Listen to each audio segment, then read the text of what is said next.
আপনি যদি একজন ডিজাইনার হওয়ার জন্য যাত্রা শুরু করেন অথবা আপনি যদি একজন ডিজাইনার হন তাহলে অবশ্যই আপনি এই লোগোটি সম্পর্কে জানেন। আর যদি না জেনে থাকেন তাহলে ঠিক এইভাবে ইনভার্টো লোগো লিখে সার্চ দিবেন এবং ঠিক এইভাবে আপনার সামনে লোগোটি চলে আসবে। এখন এটি ডিজাইনারদের জন্য ইম্পর্ট্যান্ট কেন? সেটি হলো এটি ডিজাইনারদের জন্য বিশাল বড় একটি মার্কেট প্লেস, যেখানে আপনি আপনার ক্রিয়েটিভ সেল করে আর্নিং করতে পারবেন।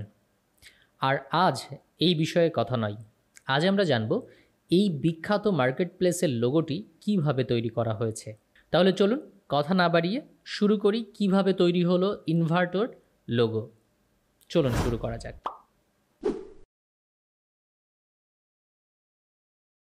আমরা যদি ইনভার্টর লোগোটি তৈরি করতে চাই তাহলে আমাদের প্রথম কাজ হবে যে এর ডিরেকশন লাইনটি দিয়ে নেওয়া। হ্যাঁ, ঠিক যেভাবে আপনারা দেখতে পাচ্ছেন যে এই পাশে আমি একটি স্ট্রোক নিয়ে রেখেছি বা পাত নিয়ে রেখেছি, এটি এই লোগোর ডিরেকশন বোঝাচ্ছে যে অ্যাকচুয়ালি আমার লাইনটা কোন দিক থেকে শুরু হয়ে কোন দিকে যাবে। ঠিক এইভাবে আমি যদি এই সাদা অংশের মিডিল বরাবর এটাকে কল্পনা করি। ওকে, তো দ্বিতীয়ত আমাদেরকে যে কাজটি করতে হবে, আপনি একটু খেয়াল করে দেখুন যে এই মাথাটা মোটা, এখানে তার থেকে তুলনা করলে চিকন, এখানে আরও চিকন, এখানে আরও মোটা এটার থেকে, এবং এখানে আরও চিকন, এখানে সর্বশেষ আরও চিকন। তো এইভাবে যদি আমরা কল্পনা করি এবং আমরা ইলিপস টুল থেকে ইলিপস টুলটিকে সিলেক্ট করে আমরা ঠিক এই মাথায় ধরে কন্ট্রোল এবং অল্টার দুটাকে চাপ দিয়ে ধরে মাউসের বাম বাটন ধরে আস্তে আস্তে আমাদের প্রয়োজন অনুযায়ী আমরা একটা সার্কেল নিতে পারি, ঠিক এইভাবে।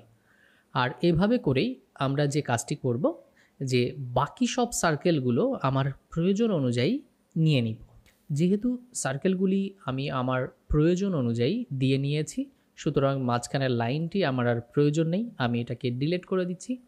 এইবার খেয়াল করে দেখুন আমার ডিরেকশনটা ছিল এখান থেকে এখানে, তারপরে 3 নাম্বারটা, তারপরে 4 নাম্বার, তারপরে 5 নাম্বার, তারপরে 6 নাম্বার। এই ডিরেকশনটা আপনার মনে রাখতে হবে। এইবার আমরা উপরের এই 6টি সার্কেলকে সিলেক্ট করলাম এবং ফিল কালার দিয়ে নিচ্ছি। এখান থেকে দিয়ে আমরা চলে যাব ব্লেন্ড টুলে। ব্লেন্ড টুলটাকে আমি সিলেক্ট করলাম। এইবার ঠিক ডিরেকশন অনুযায়ী প্রথম, দ্বিতীয়, তৃতীয়, চতুর্থ, পঞ্চম এবং ষষ্ঠ এইভাবে করেই আমার প্রত্যেকটা অবজেক্টের যে কোনো একটি অ্যাঙ্কার পয়েন্টে ক্লিক করতে হবে। 1, 2, 3, 4, অবশ্যই ডিরেকশন অনুযায়ী 5 and 6। ওকে, এইবার আমি ফিরে যাব আমার ব্লেন্ড টুলে। এখানে ডাবল ক্লিক করব।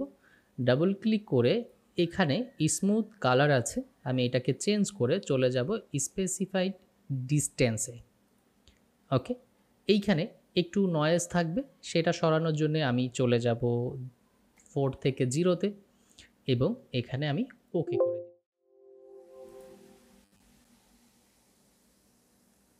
আমি এটাকে ডিসিলেক্ট করলাম।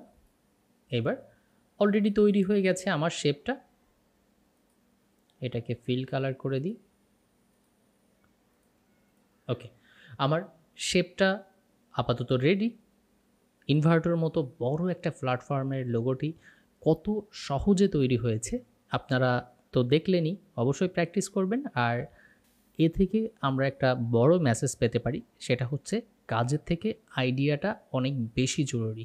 অর্থাৎ আগে আমরা আইডিয়া করব যে কিভাবে আমি এই জিনিসটাকে প্রেজেন্ট করব, দেন কাজ যত সহজ বা কঠিন হোক না কেন সেটা ডিজাইনারের কাছে একদমই সময় লাগে না। সুতরাং আইডিয়া এবং কতটা স্মুথ এবং সুন্দরভাবে প্রেজেন্ট করা যায় সেটা হচ্ছে ডিজাইনারের জন্য চ্যালেঞ্জ। আশা করি বুঝতে পেরেছেন।